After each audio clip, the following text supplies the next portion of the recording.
Okay, folks, so this week's course to review is Southgate Golf Course in St. George. This is actually just in downtown St. George on Route 15, just literally off Route 15 in St. George, Utah. Literally a neighborhood golf course, literally just west of Route 15, almost in the heart of St. George. And it is another course that's about 6,800 yards, sub 130 from the back tees, having a lot of houses right around the course. Although this course is definitely different than most, it is a unusually eerie, spooky, gnarly course. It is a course that is billed as walkable in the front nine, and the back nine has somewhat more of a challenge than the front. This course, you see the front nine when you drive up to the course, and you can't really see the front nine. You can only see the front three holes, okay, maybe four, when you drive to the course. The back half of the front nine is on the east side of this tie road that takes you to the course, and the first three holes are on the west side of this tie road. The course is on the west side of 15, and the road that goes to the course goes up to the north, curls to the north, and then breaks around back and comes back to the west. So once you get off the highway, you can almost immediately see the first three holes of the course, and you'll circle around them, going counterclockwise, coming down to the clubhouse. And it's a very short drive, I would say maybe 500 yards away from the Route 15, because the course, the first nine, is bounded on one side by Route 15. This is a three-lane highway passing by the course, and on the northeast side by this other road, so it kind of curls around like a fish hook and comes back around, and then you go to the clubhouse. Now, so it's the bottom of this sort of hill, a big hill, down to the clubhouse from the backside, from the west side of the clubhouse. And that hill borders Route 15 as it goes through. It's one of the many canyons that you go through.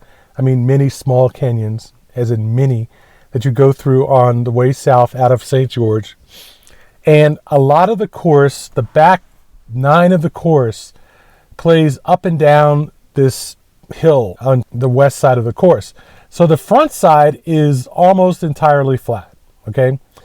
Now, it is kind of a letdown to play. The first hole is not bad.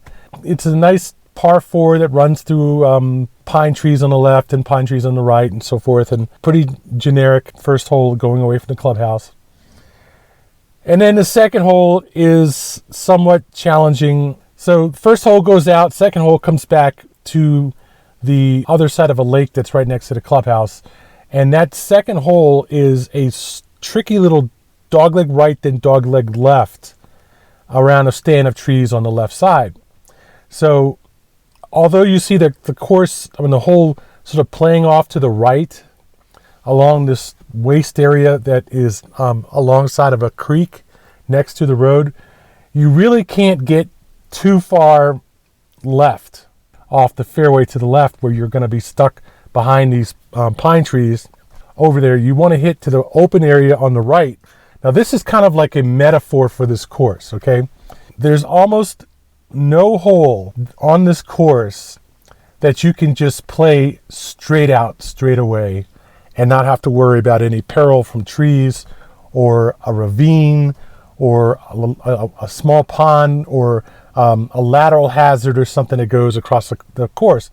So while it looks rather straightforward, it's sneaky. It's a sneaky course in that there's always something out there that makes you wish you really knew what was out there. Like it would be nice if there was a course map. It would be nice if somewhere on the tee boxes, in the cart, maybe it was a GPS, maybe in the clubhouse or something, you could find a course map. But I couldn't find a course map anywhere. And I'm like, this course, you need to know that there are things out there that you will play into if you're just a little bit left or just a little bit right of the fairway. And in several of the holes, they're crescent left or crescent right or something, and you are almost always going to hit into some kind of trouble out there on this course, unless you are very cautious. So the sneaky thing about this course is it looks like it's really easy on the front side, and on a few holes it is kind of easy on the front side. Once you get past number 4, which goes to the intersection of the bridge that comes from the right and the turn that goes off to the left of the clubhouse, and there's a driving range that you play next to on number 4. Once you get past that hole, the course really begins to progressively get tougher and tougher and tougher. And so number 5, you go under the bridge, and there's a tee box for par 3, number 5, 172 next to this lake, and that's pretty straightforward. And then number 6, there's another fence on the right to a road, and there's a lake to the left that you can't see until you get out to the fairway. And then you turn on the other side of the lake to play back on the right side of the lake for number 6. And then number 6 has a creek out there, a sand trap, the lake out there, a lateral hazard out there. And on the right, it's like, oh, there's a cart path and this low-lying kind of bushy shrubbery stuff over there on the right. Well, that stuff is all 7 feet below the cart path. And there's a little special bonus where there's a ridge on the right side of the green, past just next to the green, or if you hit right on that green and it hits that little ridge, it's going to race around the ridge and then dump back down into the low area on the right side. Number 8, a hole that turns to the right, goes to a fairway that runs around the left side of that big lake out there, and then the green is on an elevated green. Your question is, how much do you bite off on this tee shot to get to that fairway, which you know is narrow and you know it slopes down into the ravine?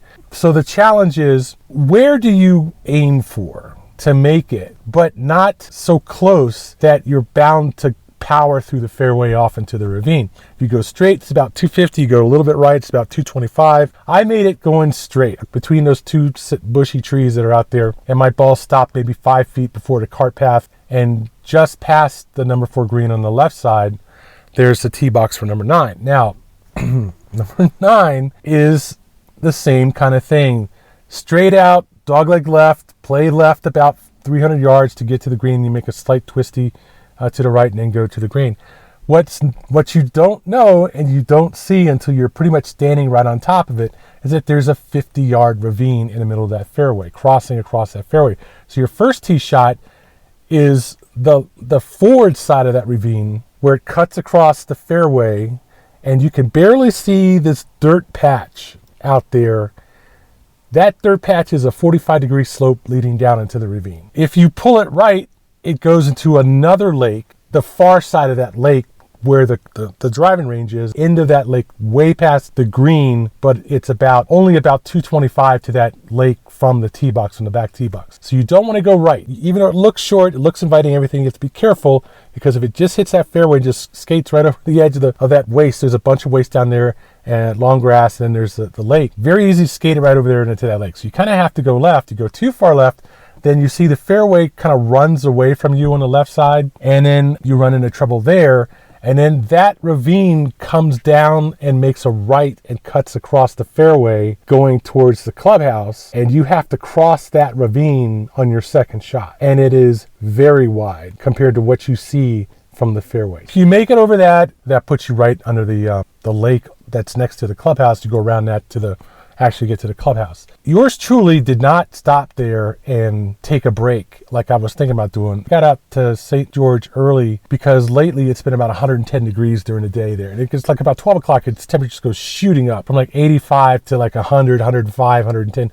And in the afternoon, it's just broiling. So I was trying to get done with this round before 2:30, 3 o'clock. And so I just said, no, I'm not going to take time. I'm just going to go ahead and finish the backside and get done with it. And what I didn't know was the 2 beers I had in the cart that I was kind of waiting for the backside to break into. The first beer lasted me about 5 minutes. The second beer, I waited until I finished the round to drink. So the whole time on the backside, and it's vertical up, vertical back down, vertical up, vertical back down, long this, long that.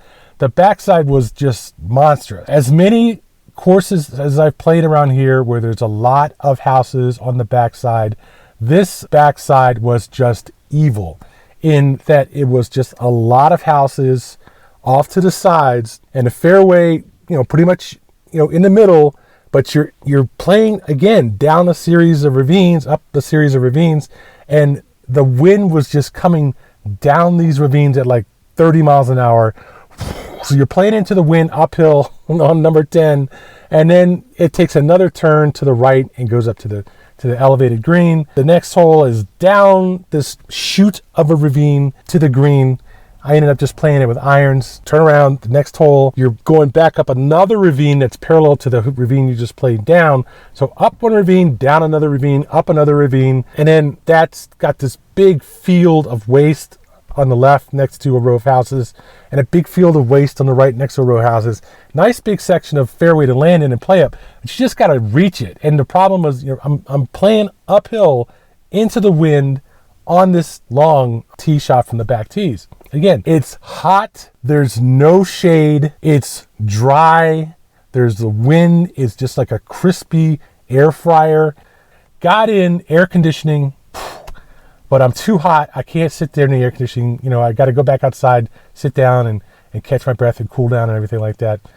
And I was outside on that deck for about 20 minutes before I got my breath back and my heart rate down and just felt like I was kind of settled down. Went in, got 2 more drinks out of the fountain, got water out of the fountain, went back outside, and it was like roasting under the deck in the shade where I had stopped.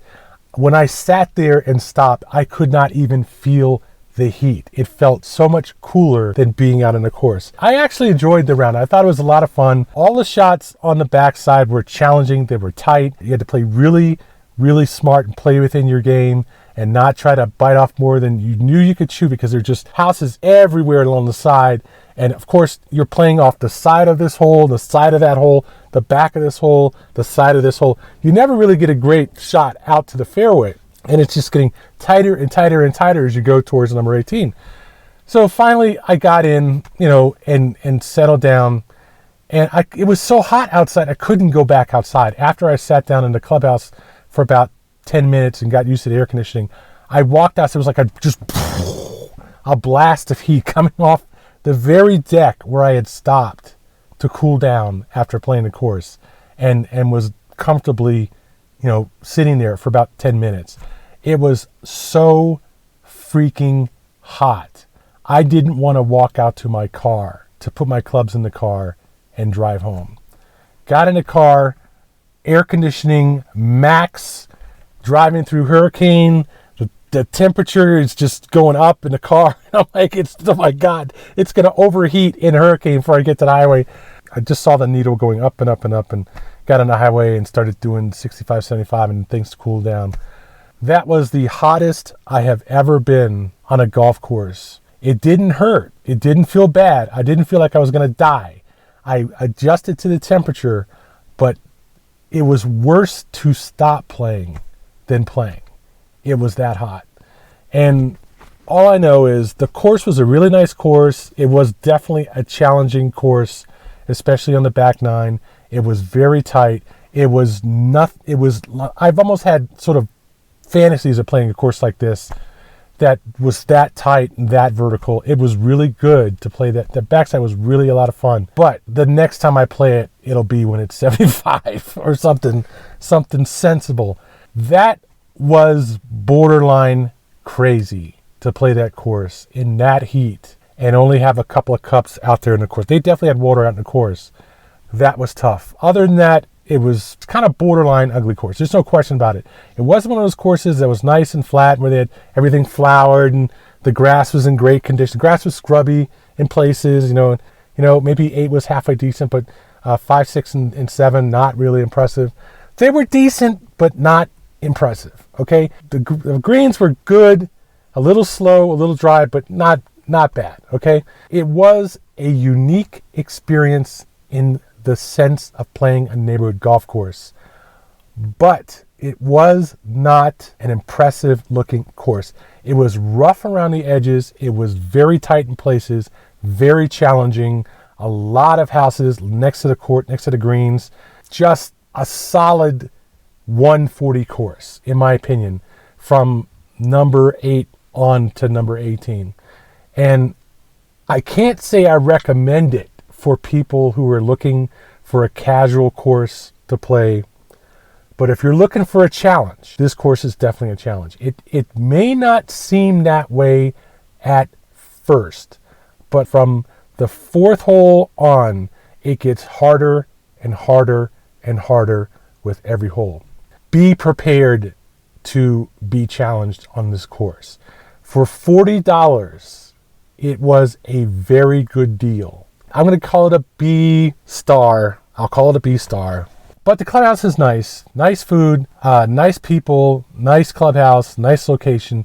B star course at the very least. Could be a B plus in cooler weather. Southgate Golf Course in St. George, Utah.